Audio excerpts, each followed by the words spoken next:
All right, everybody, we're still in the Constitution. If you're sick of it, I'd say I'm sorry, but I'm really not. This is one of the things that I just geek out about. So far, we've covered the introduction, every bit of Congress's responsibilities and duties, which are extensive, the president, and now we're going to jump into the Supreme Court. So, welcome back to the Green Eyed Girl podcast, Constitutional Chaos.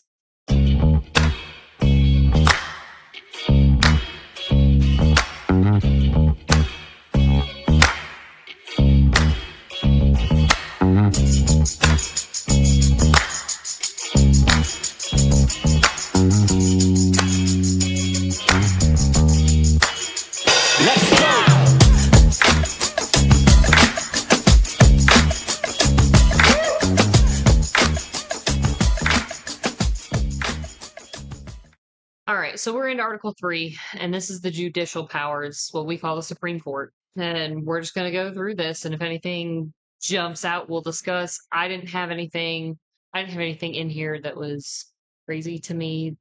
No fun facts. Might be a little dry. If you're lucky, it'll be short. Anyway, let's dive into Article 3.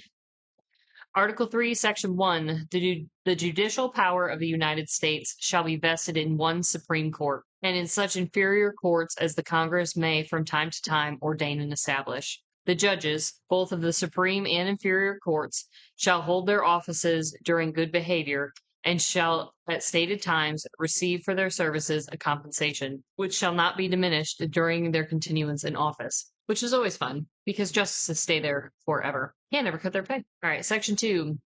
The judicial power shall extend to all cases in law and equity arising under the Constitution, the laws of the United States, and treaties made, or which shall be made under their authority, to all cases affecting ambassadors, other public ministers and consuls, to all cases of admiralty and maritime jurisdiction, to controversies to which the United States shall be party, to controversies between two or more states, between a state and citizen of another state, between citizens of different states, between citizens of the same state claiming lands under grants of different states, and between states or citizens thereof and foreign states, citizens, or subjects. Basically, they're completely constrained by the Constitution and treaties that exist. There was a section in Article 1 where they discussed treaties, and that treaties were the only thing that kind of usurped the Constitution. But even then, that's with foreign power, so it's just a little different. So basically, the Supreme Court's here,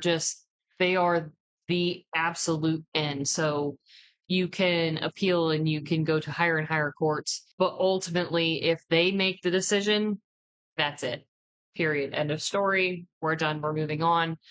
And the way our law works is you have to kind of set a precedent. So if there is a court case and it goes all the way up and it gets ruled upon, the precedent has then been set. If you have a similar case, you can use the precedent set by that court case to build your foundation upon in yours. In all cases affecting ambassadors, other public ministers and consuls, and those in which a state shall be party, the Supreme Court shall have original jurisdiction. In all other cases before mentioned, the Supreme Court shall have an appellate jurisdiction, both as to law and fact, with such exceptions and under such regulations as Congress shall make. So again, it's really what I just talked about.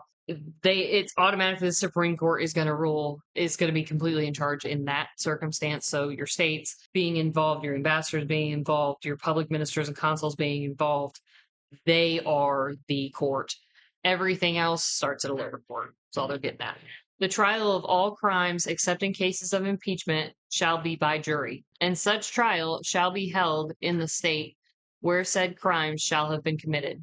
But when not committed within any state, the trial shall be at such place or places and as Congress may by law have directed. I think that's pretty straightforward. If anyone has any questions, again, holler at me. I do like, though, that they made sure to throw that in there. Cases of impeachment, you don't get a jury. Again, that's all tried by Senate. You don't get a jury. It's the states are going to handle that situation. So everything else, though, you do get a jury. All right, Section 3. Treason against the United States shall consist only in levying war against them or in adhering to their enemies, giving them aid and comfort. No person shall be convicted of treason unless on the testimony of two witnesses over the same overt act or confession in open court. Treason's harder to bring because of that. You have to have two people who actually saw the overt act, or you have to confess to it, which is more difficult. So that's why you don't see a whole lot of treason cases. The Congress shall have power to declare punishment of treason, but no attainder of treason shall work corruption of blood or forfeiture except during the life of the person attainted. All right, so attainder, the judgment of death or sentence of competent tribunal upon the person's conviction of treason or felony, which judgment taints or corrupts his blood, so he can no longer inherit lands. The consequence of this judgment are forfeit of lands, tenements, or hereditaments, loss of reputation, or disqualification from witness in the court of law. So basically, no matter what the punishment, they're not going to own land. They're not going to, they can't inherit land. They basically lose all rights under the Constitution is kind of what they're getting at. That's all I got for you. So judicial power takes care of all of that. That's something that really can only go through the Supreme Court. So you commit treason against this country, you lose everything. It's part of why we have people living overseas trying to not be found treasonous for informing the public of things they should already have done. Anyway, I hope that clears that up. Judicial power, very important. They balance everything. So Congress makes the laws, President enforces the laws, they hold people accountable to them. So we've covered our three main branches of government. Next time, we'll dive in to Article 4 and continue on. Have a great day.